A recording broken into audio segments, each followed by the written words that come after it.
En 3 albums et 5 ans d'existence, Placebo a fait de l'effet au public. Les tests le prouvent. Le groupe était numéro 1 des ventes d'albums en France cet automne. Le chanteur, l'ambigu Brian Molko, s'est arrêté à l'Olympia pour 2 concerts. Pink est allé voir pourquoi les fans lui réservent ce traitement de ferveur.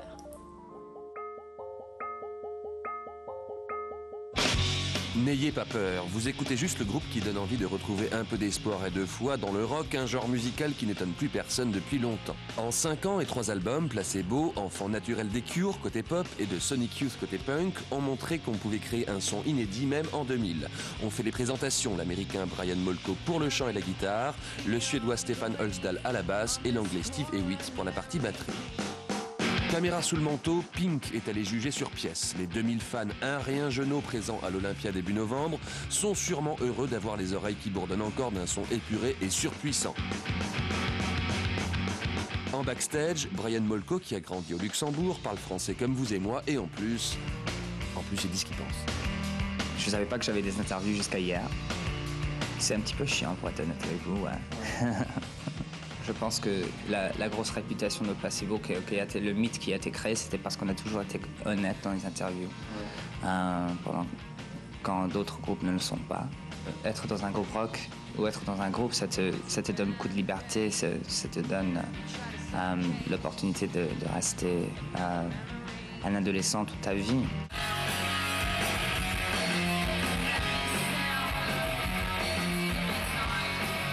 On essaie d'écrire des chansons comme Oasis le font d'une façon... non, ça me fait penser à Carlos, tout le temps.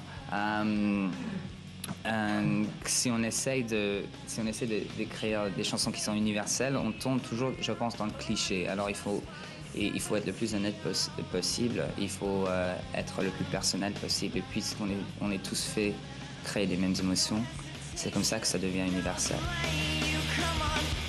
Je suis attiré par le côté un petit peu plus macabre des émotions humaines.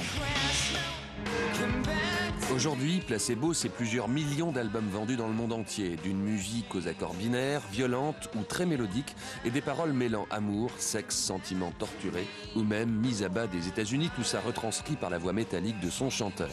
On sait que Brian Molko, personnage énigmatique, porte le groupe sur ses épaules, pour l'instant rien de neuf, mais il existe d'autres raisons au succès de Placebo. Si la formule marche chez Placebo, c'est parce qu'ils ont eu l'intelligence de ne pas rester à l'étroit dans la pop à guitare stricto sensus, là où se sont embourbés des groupes comme Oasis. Eux ont été quand même plus intelligents, ont intégré des éléments. Ils écoutent d'autres musiques, donc ils les ont prises en compte. Et je pense que c'est ça qui sauve Placebo de l'effondrement de la pop anglaise à guitare. Dans les vidéos de leur dernier album Black Market Music, vendu à plus de 100 000 exemplaires en France, la maison de disques a sûrement compris l'intérêt d'exploiter le côté androgyne et éthéré du personnage de Brian Molko. La personnalité de Molko, elle est pour 90% dans le succès de Placebo. Placebo, avec un boudin au chant, n'aurait jamais eu ce succès. Non seulement c'est un type qui a vraiment de l'allure, mais en plus un type assez brillant, qui a un discours assez passionnant, qui a une personnalité trouble, ambiguë, qui n'en joue pas trop non plus, et qui est à l'affût de tout ce qui se passe, aussi bien au niveau de la mode que de la musique. Donc c'est un type passionnant. Un peu ce que faisait Bowie, d'ailleurs son héros dans les années 70, qui piquait les idées de l'avant-garde et qui les traduisait pour le grand public. C'est ce que fait Molko avec Placebo.